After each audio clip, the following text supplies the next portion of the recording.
Doctor Sharma और आप सभी का फिर से एक बार एमबीबीएस बायोलॉजी क्लासेस में स्वागत है। अगले वीडियो में आप लोगों को फ्रूट पढ़ा दिए थे, फ्रूट का टाइप भी पढ़ा दिए थे। तो अब जो है अब इसमें आपको बताएंगे कि फ्रूट के जो फल है उनके खाने योग्य भाग का नाम क्या क्या, उनके खाने योग्य इडियबल जो पार्ट होते हैं वो क्या क्या होते हैं।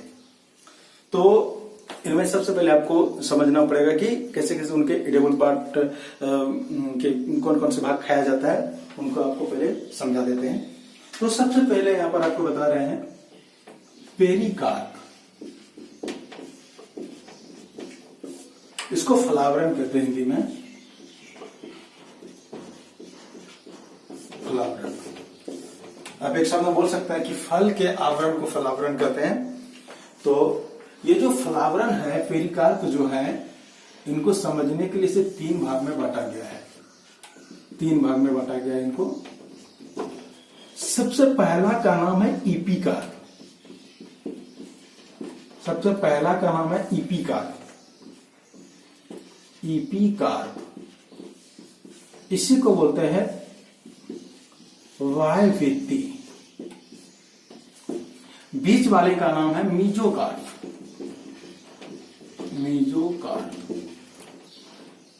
इसको बोला जाता है मीजोकार्प। इसको हिंदी में कहते हैं मध्यवित्ती। और तीसरा नंबर जो है इसको कहा जाता है इंडोकार्प।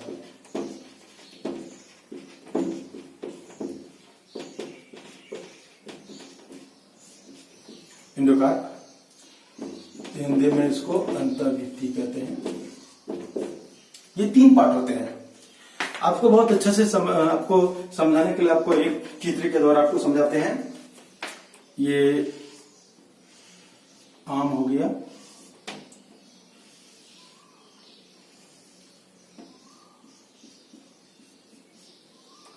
अब हम एक आम के द्वारा आपको समझाने का पूरी कोशिश करेंगे, आम के चित्र के माध्यम से, जो आपको समझने में काफी आसान है। देखिए, जैसे आम होते हैं तो उनके जो बाहरी जो हरा रंग के जो ग्रीन कलर के जो होते हैं, कच्चा में जो ग्रीन जो पकने के बाद थोड़ा सा ऑरेंज रेड की तरह हो जाता है। तो देखिए जो बाहर वाले जो दिख रहा है, इस बाहर का नाम है इपिकार्प। इपिकार्प।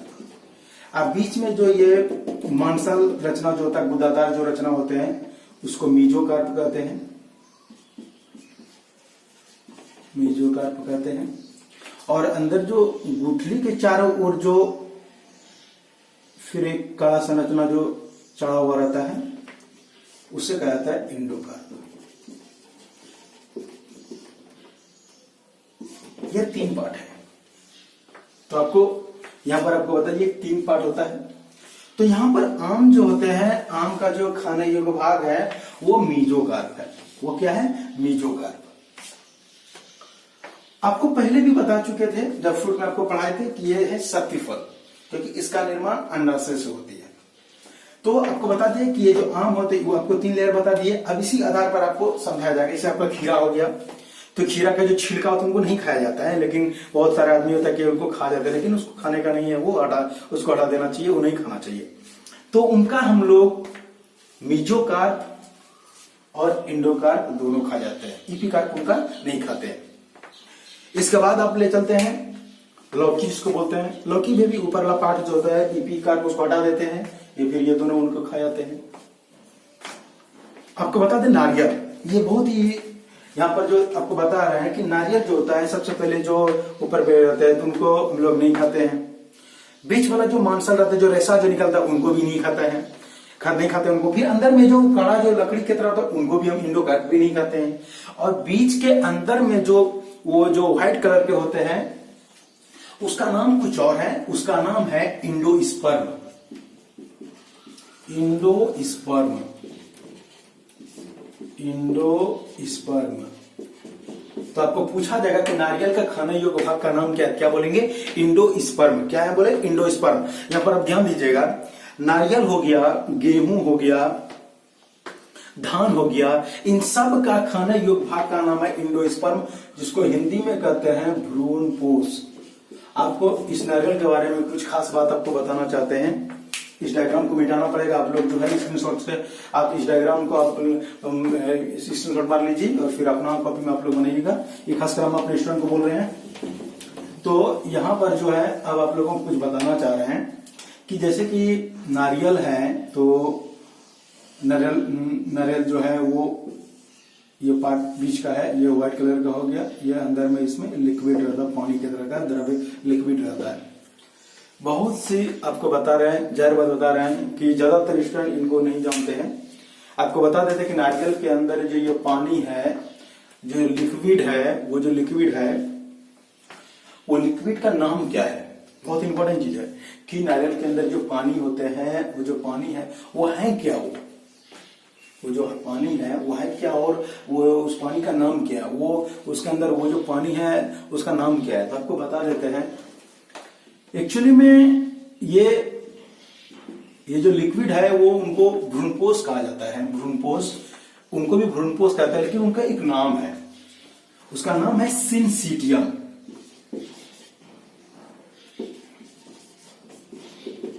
इसका नाम है सिनसीटियम।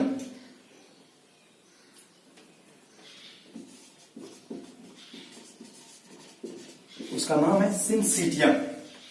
सिनसीटियम, इसका नाम है सिनसीटियम। आपको पूछा जाएगा कि नारियल का जो पानी होते हैं उसका नाम क्या, क्या बोलेंगे, सिनसीटियम। आप लोग लिख लीजिए सिनसीटियम, सिनसीटियम, सिनसीटियम।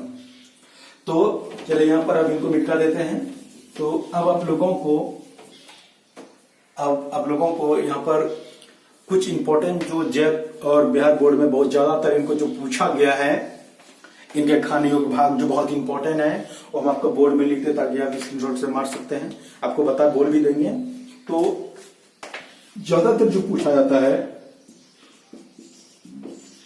नारियल, आंसर बा, इसका आंसर बताते जाएंगे। दूसरा नंबर में आम, तीसरा नंबर में लीची, चौथा नंबर में शरीफा। ये ज्यादातर जो पूछा गया उन्हीं के बारे में हम ये कर रहे हैं। फिर उसके बाद काजू, जो ज्यादातर इंपॉर्टेंट जो किसको पूछा गया उन्हीं के बारे में बोल रहे हैं। ये जो आपको दिए इनमें से इंपॉर्टेंट है, कुछ और भी आपको लिख देंगे जो कि इंपॉर्टेंट है। संतरा, जिसको आप नारंगी, मौसमी, नींबू, तीनों एक ही चीज उनका खाया जाता है। संतरा हो गया, नींबू हो गया, मौसमी हो गया, ये तीनों का एक ही चीज खाया जाता है। तो उसके बाद हो गया, तो हम यहाँ पर सबका खाने का भाग लिखते चले जाते हैं। नारियल का जो खाने योग्य भाग है वो इंडोस्पर्म है। इंडोस्पर्म, जिसको आप लोग भ्रूणपोष बोलते हैं, पहले भी बता चुके हैं। भ्रूणपोष आपको बता दें, धान, गेहूं, मक्का, ये नारियल सबका खाने योग्य भाग ये भ्रूणपोष है। अगला है आम। आम का हम लोग आपको बता देते कि बीच वाला भाग खाते हैं, मीजोकार्प खाते हैं इसका, यानी कि मध्यवित्ती, मीजोकार्प, मध्यवित्ती इनका खाया जाता है। लीची आपको बता दें, लीची का एरिल खाया जाता है, एरिल, इसको बोलते हैं एरिल। शरीफा, इसका भी एरिल खाया जाता है। काजू, बीजपत्र खाया जाता है इसका, बीजपत्र, इसको अंग्रेजी में कॉटिलीडन कहते हैं। मौसमी, इसका कहता है juicy here, juicy here, juicy here. अनार, एक और लिख देते हैं अनार। अनार का खाने को भाग है जूसी टेस्टा, जूसी टेस्टा। ये आपको बता दिया जो इंपॉर्टेंट है, ज्यादातर एग्जाम में पूछा गया है। 2014 में नारियल का भी पूछा गया है। आम भी इंपॉर्टेंट है, ये लीची भी, शरीफा भी, ये सब इंपॉर्टेंट है। काजू, ये सब इंपॉर्टेंट जो कि एग्जाम में पूछा जाता है ज्यादातर करके। तो ये आपका खाने योग्य भाग था, ये भी आप लोगों के लिए इंपॉर्टेंट था अगले वीडियो के लिए। तो अब आपको हम बता देते हैं कि अगला जो वीडियो आप लोगों का जो बनेगा वो न्यूमेरिकल होगा, यानी कि आपको कुछ हिसाब आपको बनाना पड़ेगा इसके ऊपर पे।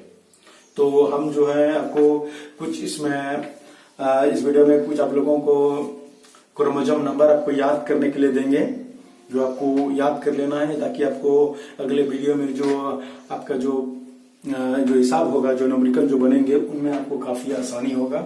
तो आप लोग अपनी कॉपी में नोट करते चले जाइए। खासकर हम अपने स्टूडेंट को बोलते जा रहे हैं कि आप लोग इस चीज को नोट करते जाइए, ताकि आपको आसानी होगा। और आप इस चीज के लिए टेंशन नहीं लीजिएगा। लॉकडाउन हटने के बाद फिर से हम एक एक पार्ट आपको पढ़ाएंगे, आप बिल्कुल टेंशन नहीं लीजिए। तो उसके लिए अपने लॉकडाउन हटते ही आप लोगों को जो है पूरी चीज आपको पूरी जानकारी के साथ पढ़ाया जाएगा। तो आप लोगों को हम अगले वीडियो में आपको क्रोमोसोम नंबर सब दे देंगे, आप लोग उनको याद कर लीजिएगा।